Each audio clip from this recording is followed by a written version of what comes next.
ആ ത്രിവിക്രമൻ ഒപ്പിച്ച പണിയാണിതെന്ന് പറയുന്നതാവും നല്ലത്. പക്ഷേ ഞാനിതെങ്ങനെ അറിഞ്ഞെന്ന് ചോദിച്ചാ എന്തുത്തരം പറയും? ത്രിവിക്രമന് സംശയമുണ്ടെന്ന് പറഞ്ഞാലോ? സംശയം ഉണ്ടായിട്ടും നേരത്തെ പറയാത്തത് എന്താണെന്ന് ചോദിച്ചാ ടാബ്ലറ്റ് ഞാനാ കൊണ്ടുവന്നതെന്ന് ചിലപ്പോ ഇവര് മനസ്സിലാക്കും. എന്നാലും സത്യം പറഞ്ഞാ ചിലപ്പോ ശ്രീലക്ഷ്മിയുടെ ജീവൻ രക്ഷിക്കാൻ കഴിഞ്ഞെങ്കിലോ? രാജാറാം സർ, എനിക്കൊരു കാര്യം പറയാനുണ്ട്. പറയൂ സന്ദ്ര മേഡം. അത് ഞാൻ ശ്രീലക്ഷ്മി ബൈ മിസ്റ്റേക്ക്. എന്താ മേഡം? നോ, ആ ടാബ്ലറ്റ്സ് GD എനിക്ക് അയച്ചു തന്നതാണെന്ന് അറിഞ്ഞാ ഞാനാണ് ശ്രീലക്ഷ്മിയെ അപായപ്പെടുത്താൻ ശ്രമിച്ചതെന്ന് എല്ലാവരും സംശയിക്കും.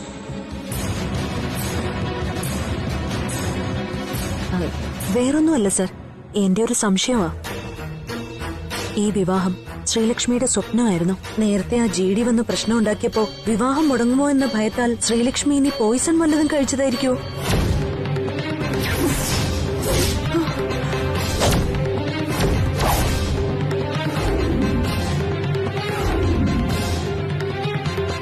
ഒരിക്കലുമില്ല. ശ്രീലക്ഷ്മി വളരെ സന്തോഷത്തിലായിരുന്നു. ഒരിക്കലും അവൾ അങ്ങനെ ചെയ്യില്ല. ഇല്ലമ്മ, അതിനും സാധ്യതയുണ്ട്. രഘു സർ, നമ്മൾ വെറുതെ ഓരോന്ന് ആലോചിച്ച് സംശയിക്കണ്ട. റിപ്പോർട്ട് വരട്ടെ. ആരും പേടിക്കണ്ട പ്ലീസ്. ശ്രീലക്ഷ്മിക്ക് ഒന്നും സംഭവിക്കില്ല.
ഡോക്ടർ, ശ്രീലക്ഷ്മിക്ക് ഇപ്പൊ എങ്ങനെയുണ്ട്? പ്രസന്റ് കണ്ടീഷൻ സ്റ്റേബിൾ ആണ്. പക്ഷേ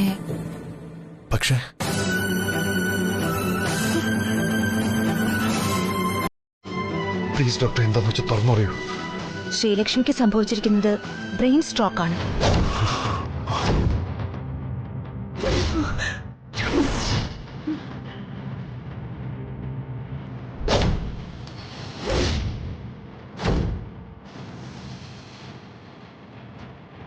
What?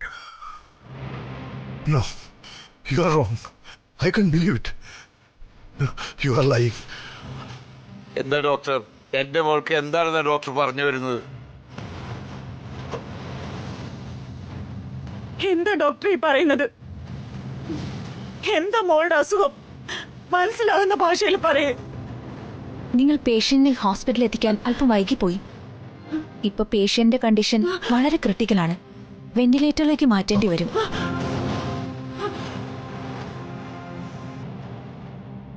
നോ ഡോക്ടർ, ശ്രീലക്ഷ്മി തലയിറങ്ങി വീണപ്പോൾ തന്നെ ഞങ്ങൾ ഇവിടെ എത്തിച്ചു. യാത്ര ചെയ്യാനുള്ള സമയം ഒരു 10 മിനിറ്റ്, അത്ര വൈകിട്ടുള്ളൂ. നോ സർ, സ്ട്രോക്ക് വരുന്നതിന് മുൻപ് തന്നെ പേഷ്യന്റിന് മൈൽഡ് സിംറ്റംസ് തുടങ്ങിയിട്ടുണ്ടാവണം.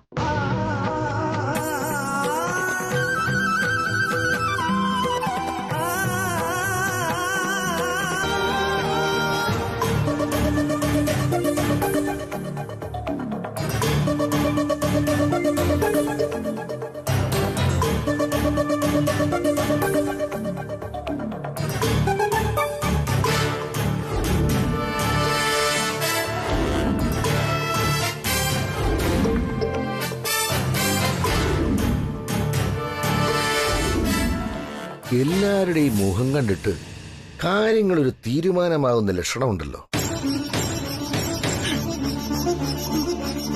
ഈശ്വര, നാളെ പത്രത്തില് വാർത്ത അച്ചടിച്ചു വരണേ. എന്ത് തെറ്റ് ചെയ്തിട്ടാ ദൈവം ഞങ്ങളോട് ഇങ്ങനെ കാണിക്കുന്നേ?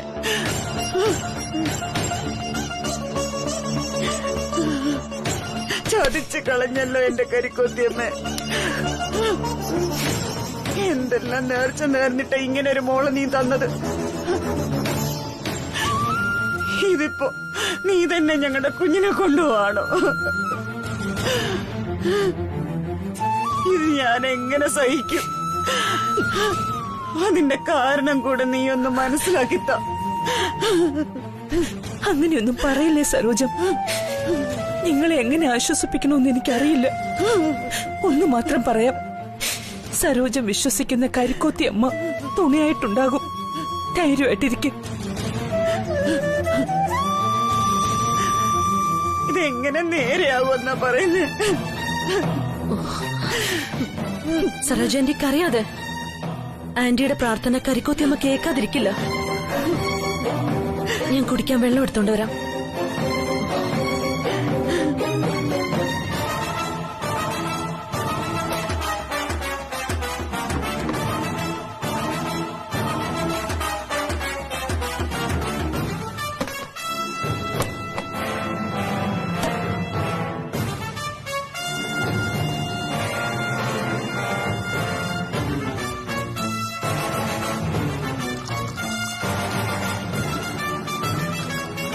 മാഡം,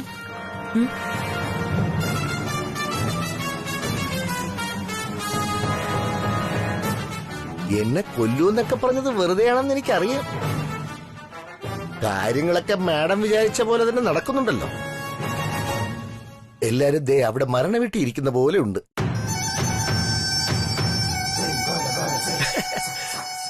ശ്രീലക്ഷ്മി തട്ടിപ്പോയ മാഡത്തിന് രവിവർമ്മനെയും കല്യാണം കഴിച്ച് സുഖമായി ജീവിക്കാം. അപ്പൊ എന്നെ മറന്നുകളയല്ലേ? റാസ്കൽ തന്നെ ഉണ്ടല്ലോ.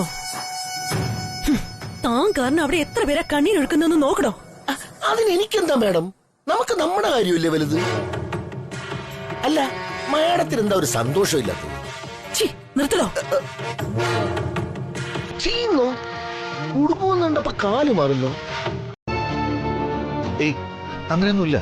അമ്മയുടെ ഇതൊക്കെ ആരാ പറഞ്ഞത്? വേണ്ട രാജ, വെറുതെ എന്തെങ്കിലും പറഞ്ഞ് എന്നെ സമാധാനിപ്പിക്കാൻ നോക്കണ്ട.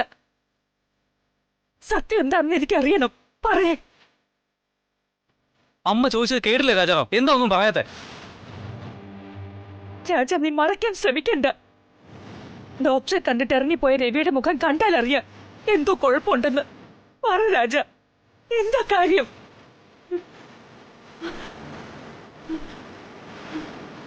അച്ഛാ, അമ്മ എന്തൊക്കെയാ പറയുന്നത്?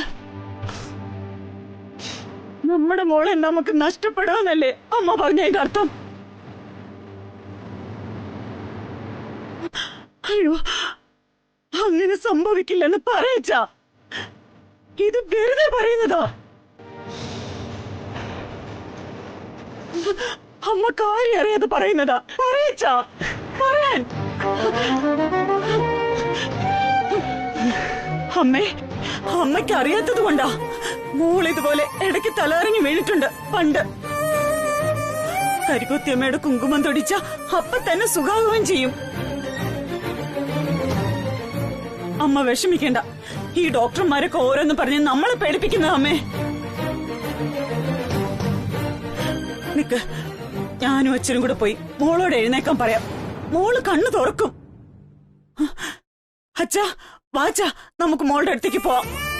ഞാൻ വിളിച്ചാലേ മോൾ ഉറക്കം അഭിനയിച്ച് കിടക്കും. അച്ഛൻ വിളിച്ച അവള് കണ്ണു തുറക്കും. അച്ഛനെന്ന് പറഞ്ഞാലേ അവക്ക് ജീവനാ. വാച്ചാ, വാ, വന്ന് മോളെ വിളിക്കേ. അച്ഛന്റെ ശബ്ദം കേട്ടാ അപ്പൊ തന്നെ മോളെ എഴുന്നേക്കും. വാച്ചാ, വാച്ചാ, വരാൻ.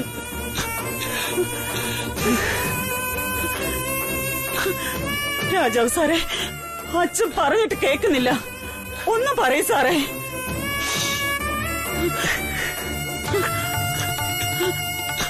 കരയില്ലെങ്കിൽ ശ്രീക്കൊന്നും പറ്റില്ല. ചേട്ടായി പോയിട്ടുണ്ടല്ലോ, ശ്രീലക്ഷ്മി പഴയതുപോലെ തന്നെ ചേട്ടായി തിരിച്ചു കൊണ്ടുവരും. കരയാതെ അങ്കിൾ.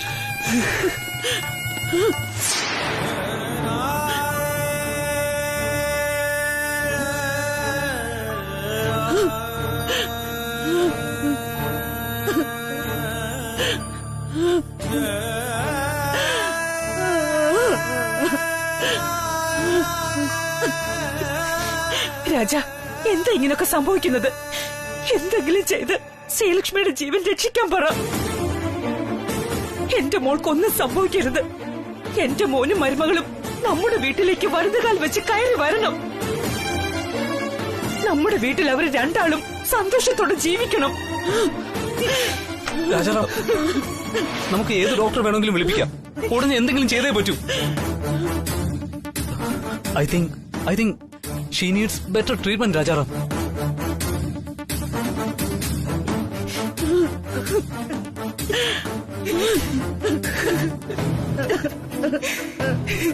എന്റെ ദൈവമേ, എന്തിനാ എന്റെ മോനെ ഇങ്ങനെ പരീക്ഷിക്കുന്നത്? അവൻ എന്ത് പാപം ചെയ്തു?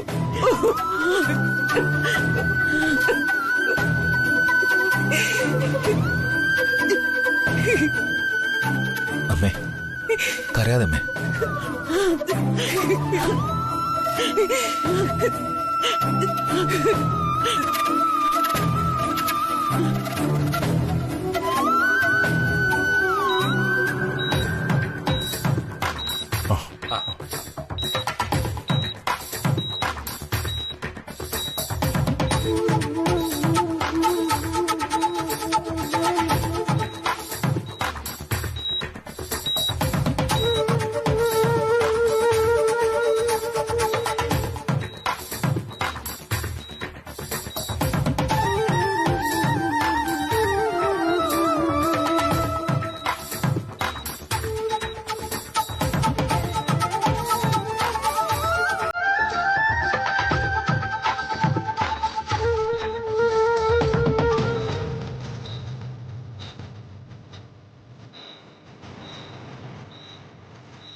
കല്യാണം കഴിഞ്ഞ് രവിസാറിന്റെ വീട്ടിൽ പോയാലും ഞാൻ എന്നും അച്ഛനും അമ്മയും കാണാൻ വരുമെന്ന് പറഞ്ഞതല്ലേ നീ?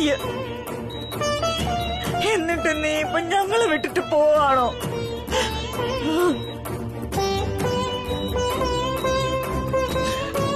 അച്ഛൻ കരയുന്നു മോൾക്ക് ഇഷ്ടമില്ലെന്ന് പറയാറുള്ളതല്ലേ? മോള് തന്നെ എന്നെ ഇങ്ങനെ കരയിപ്പിക്കുകയാണല്ലോ. ഒന്നും മനസ്സിലാക്കാതെ മോളെ ഞാൻ വിഷമിപ്പിച്ചതിന് ഈ അച്ഛനോട് മോള് പകരം വീട്ടുകയാണോ? കണ്ണു തുറന്ന അച്ഛനെ ഒന്ന് നോക്കു മോളെ. അമ്മേ, മോളോട് ഒന്ന് പറയമ്മേ. അവൾക്ക് വേണ്ടി എത്ര പേരാ കരയുന്നത്. ആരെയും കരയിക്കരുതെന്ന് പറയമ്മേ. രാജാവ് സാറെ, സാറിനോട് മോക്ക് വലിയ ബഹുമാന. സാറ് പറഞ്ഞ മോള് കേൾക്കും. ഒന്ന് എഴുതേക്കാൻ പറ സാറേ.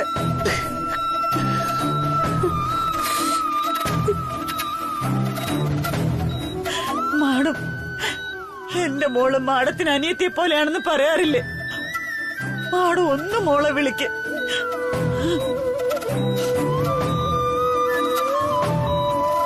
വേണ്ട, നിങ്ങൾ ആരും വിളിക്കണ്ട. രവിസാറ് വിളിക്കും. രവിസാറ് വിളിച്ചാ എന്റെ മോളെ എഴുന്നേക്കും.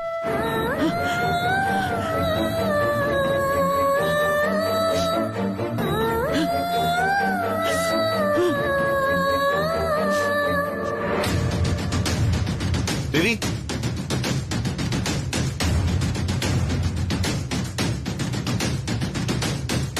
രവി,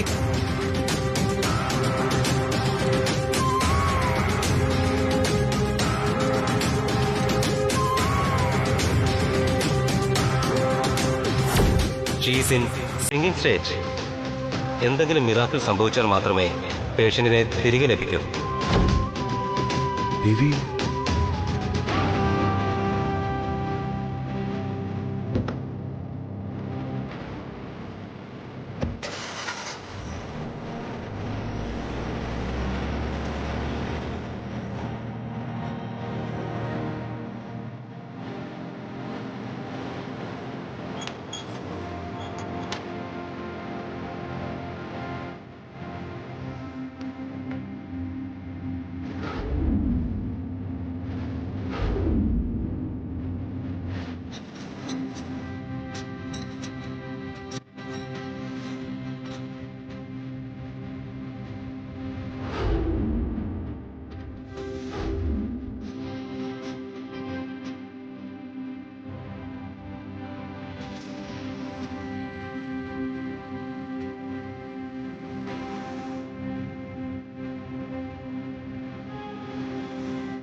ലാപ്ടോപ്പ് പറയാമല്ലോ.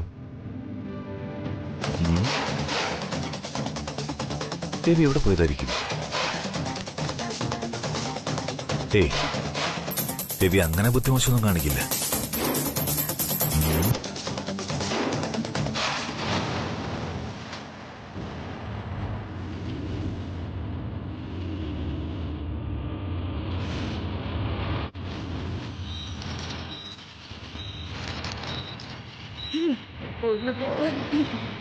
സിസ്റ്റർ, രവി ഇങ്ങോട്ട് വരുമോ? ഇല്ല, ഇങ്ങോട്ട് വന്നില്ല. ഓക്കെ. രാജാറാം, രവിയെ കണ്ടില്ലേ? ഇല്ലമ്മേ, ഇപ്പൊ രവിയെ കാണുന്നില്ല എന്ന് പറയുന്നത് ബുദ്ധിയല്ല. എല്ലാവരും ആവശ്യമില്ലാതെ പേടിക്കും.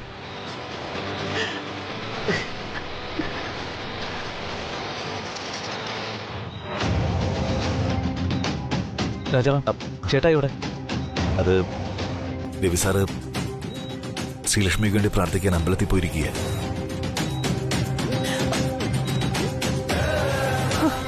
മോളെ, നീ കേട്ടില്ലേ? രവി നിനക്ക് വേണ്ടി പ്രാർത്ഥിക്കാൻ ക്ഷേത്രത്തിൽ പോയിരിക്കുക.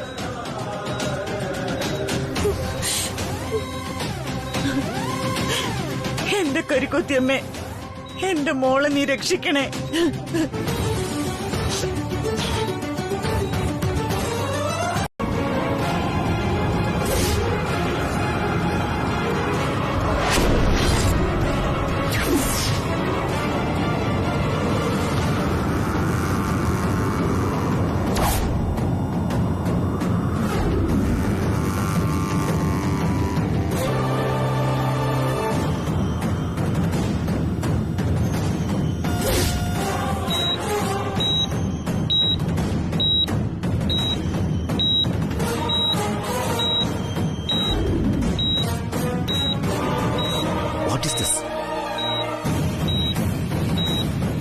കംപ്ലീറ്റ് ആയി നിരച്ചുപോയ പൾസ് റേറ്റ് വീണ്ടും നോർമലായി വരികയാണ്.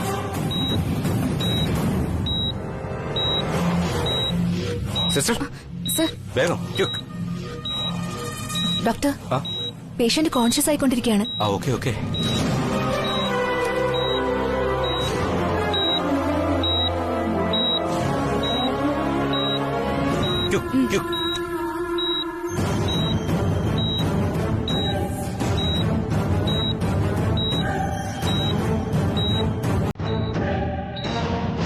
സിസ്റ്റർ, ഡോക്ടേഴ്സ് എല്ലാം ധൃതിയിൽ അകത്തേക്ക് പോയെന്തിനാ?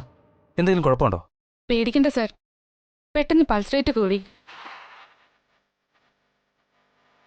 ശ്രീലക്ഷ്മി മാഡം ട്രീറ്റ്മെന്റിന് റെസ്പോണ്ട് ചെയ്തു തുടങ്ങി.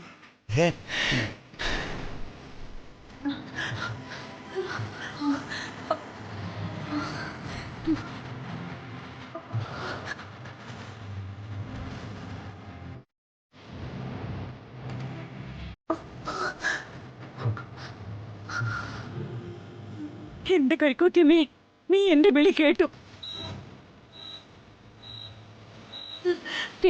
ശ്രീലജ,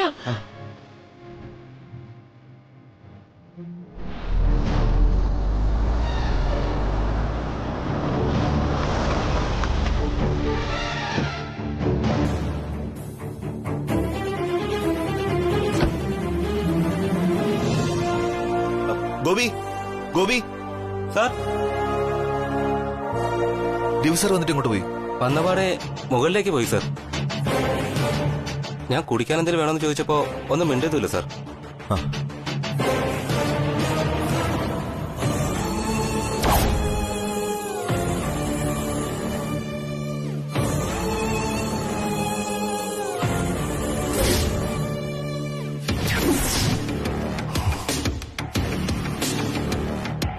രവി, രവി, വാതിൽ തുറക്ക്, വാതിൽ തുറക്കാൻ. നിന്റെ മനസ്സിലെ വിഷമം എനിക്ക് മനസ്സിലാവൂ. പക്ഷെ ഇപ്പൊ തളരേണ്ട സമയമല്ല രവി. ശ്രീലക്ഷ്മിയെ തിരികെ കൊണ്ടുവരാൻ നമുക്ക് ശ്രമിക്കാം. ഈ സമയത്ത് നീ ഇങ്ങനെ കാണിച്ച ഞങ്ങളൊക്കെ പിന്നെ എന്ത് ചെയ്യും? രവി, രവി, ഞാൻ പറയുന്നത് നീ കേൾക്കുന്നുണ്ടോ? നീ അവിവേകമൊന്നും കാട്ടരുത് രവി. അവസാന നിമിഷം വരെ പോരാടുന്നവനാണെന്ന് നീ എപ്പോഴും ഞങ്ങളോട് പറയാറില്ലേ? ശ്രീലക്ഷ്മി പറഞ്ഞത് പെട്ടെന്ന് നീ അങ്ങ് മറന്നോ? എന്നും എപ്പോഴും കൂടെ ഉണ്ടാവും പറഞ്ഞത്. ശ്രീലക്ഷ്മി ഒറ്റയ്ക്കാക്കിയിട്ട് നീ ഇവിടെ നിന്ന് ഒറ്റയ്ക്കിരിക്കുന്നത് ശരിയാണോ? രവിചന്ദ്രവർമ്മന് ചേർന്ന കാര്യമല്ല നീ ഇപ്പൊ ചെയ്തുകൊണ്ടിരിക്കുന്നത്. പെട്ടെന്നൊരു തീരുമാനം എടുക്കരുത് രവി. രവി, രവി വാതിൽ തുറക്ക്. രവി വാതിൽ തുറക്ക്. വാതിൽ തുറക്കാൻ.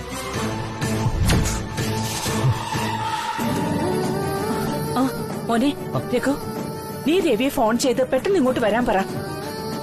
ചേട്ടായുടെ ഫോൺ സ്വിച്ച് ഓഫ് ആണമ്മേ. ഒരു കാര്യം ചെയ്യാം, ഞാനേ രാജാറാമിനെ വിളിക്കാം.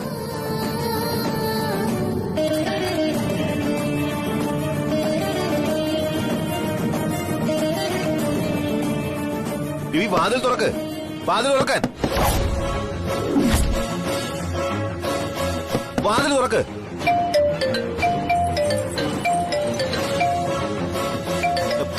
രവി, രവി, രഘു സാറ് ഫോൺ ചെയ്യുന്നു. അമ്മ ഇപ്പൊ നിന്നെ കാണാതെ വിഷമിക്കുകയായിരിക്കും. ഒരു തവണ നീ അവരെ കുറിച്ച് അന്ന് ആലോചിച്ച് നോക്ക്.